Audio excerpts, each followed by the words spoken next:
Bob Marley, the man, the legend, the poet, and his guitar. His songs unite people around the world, but did you know they also made certain governments nervous? Today, we're diving into the list of Bob Marley's songs that were so powerful, they got banned. Let's start with a classic everyone knows and loves, One Love. One Love seems simple, a call for unity, peace, and love.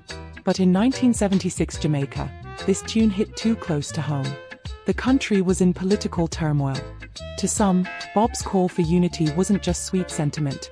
It was a subtle jab at the political divide, a plea for people to rise above party lines.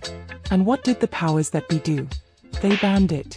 Apparently, One Love was too much love for comfort. Next up, Buffalo Soldier, a powerful anthem telling the story of black soldiers fighting in the American West, a fight for survival and identity. But fast forward to 1991 during the Gulf War, and the BBC decided this wasn't the message people needed to hear. The song was silenced. The irony, a song about freedom getting locked away. Now, let's talk about I Shot the Sheriff. Catchy, rebellious, and apparently dangerous. In 1973, the Jamaican government misunderstood the song as promoting violence. So, with a quick decision, they banned it. Musical expression? Not if the sheriff's involved. Burning and looting. If there was ever a song to hype you up for change, this was it. But some governments weren't too thrilled about its energy.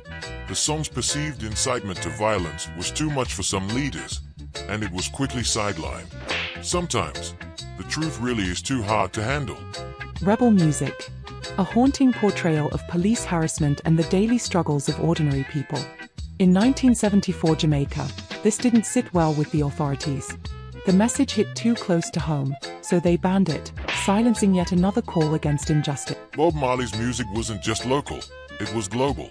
Take Africa Unite. During apartheid, the South African government feared this anthem of black unity could ignite rebellion.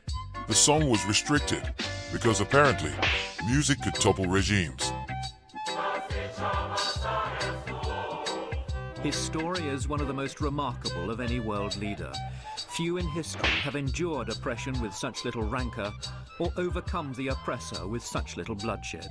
Finally, Get Up, Stand Up, the anthem of resistance and social justice. This song called for standing strong when the going gets tough. But for certain governments, it was a bit too motivational, so they restricted it, fearing it might stir the masses. Bob Marley's songs have influenced a generation, if not the entire world. Remember the words from one of his most well-known songs, Redemption Song: "Emancipate yourselves from mental slavery, none but ourselves can free our minds." His tour to New Zealand in 1979 left an indelible influence on the Maori people. They are still continuing their fight for freedom even now. A Maori haka performed in the House of New Zealand's Parliament. Bob Marley's influence in those early days were far-reaching. Bob Marley wasn't just a musician, he was a movement. His songs stirred souls, moved masses, and, yes, unnerved a few governments. As Marley once said, the truth is an offense, but not a sin. And that's why, even today, his music continues to resonate. Thanks for your time. We really appreciate your viewership. Which band Bob Marley's song resonates with you?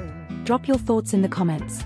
We have put together a list of these band protest songs for you to watch. Have a great day and stay safe.